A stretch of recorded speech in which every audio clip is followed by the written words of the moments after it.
Emotional intelligence. What is it? And how does it relate to your relationship? A lot of relationships fail because someone couldn't manage their emotions. You don't listen. You always shut down. Why do you twist everything I say? But what if you could change that? What if you knew exactly how to handle conflict, connect better, and build deeper trust without losing yourself? This is why emotional intelligence matters more than you think. What is emotional intelligence? Emotional intelligence, or EQ for short, is your ability to understand and manage your own emotions, and to recognize and influence the emotions of others. It's made up of 5 main skills: self-awareness, self-regulation, motivation, empathy, and social skills. Self-awareness means to understand your own feelings and how they affect your behavior.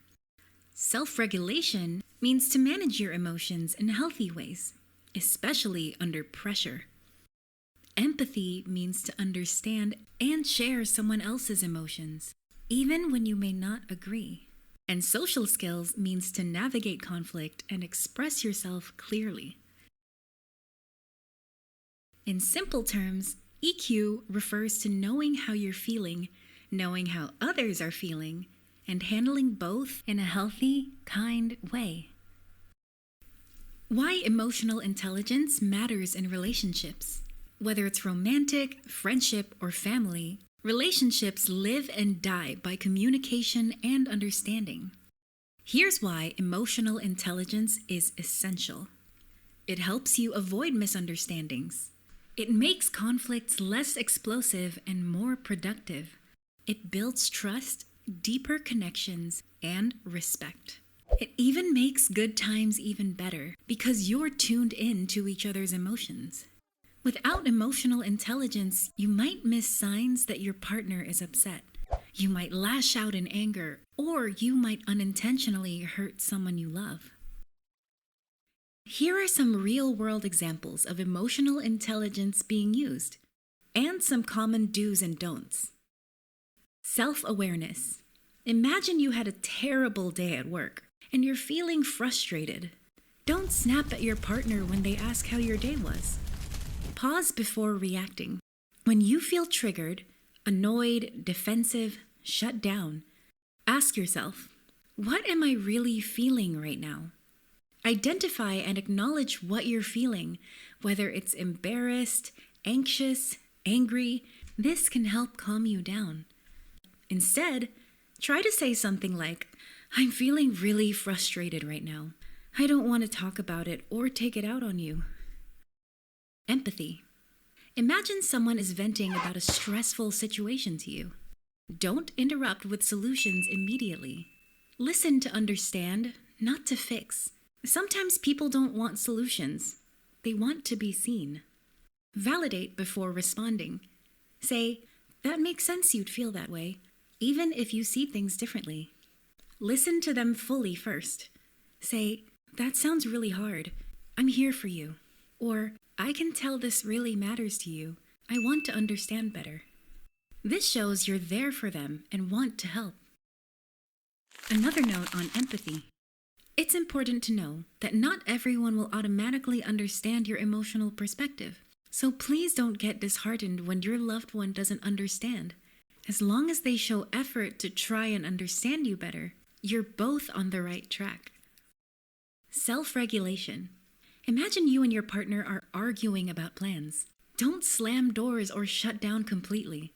Practice the 6-second pause. When emotions spike, take a slow breath in for 3 seconds, then out for 3. This interrupts the impulse to lash out. Self-regulation doesn't mean suppressing feelings. It means expressing them in a useful way, rather than in any way. Choose when to talk. Don't fight when you're too emotional to think clearly. Say, I care about this, so I want to talk when I can really listen. Or, I'm feeling overwhelmed. Can we take a short break and come back to this? Social skills. Imagine you're having an argument. Don't fight to win. fight to understand. Ask questions like, what are you hoping I'll understand right now? Don't immediately get defensive and say, it's not my fault. Use I statements. Say, I feel instead of you always to prevent defensiveness. I think we're both trying to be heard. Can we slow this down and figure it out together? Or, I'm sorry, I see now how that hurt you, and I want to make it right. Quick tips to boost your emotional intelligence. Pause before reacting. Take a breath. Even 5 seconds can make a huge difference. Name your emotions. I feel overwhelmed, or I feel anxious. Get specific. Practice active listening. Really focus on understanding, not just replying. Stay curious, not judgmental. Ask, I wonder why they feel that way, instead of, they're overreacting. Apologize and mean it. It's a superpower, not a weakness. At the end of the day, emotional intelligence isn't about being perfect. It's about being present. It's about being willing to say, hey, I'm human, you're human, let's figure this out together. It's about choosing curiosity over control, connection over ego, and growth over comfort. Stronger relationships aren't built on always agreeing. They're built on always caring.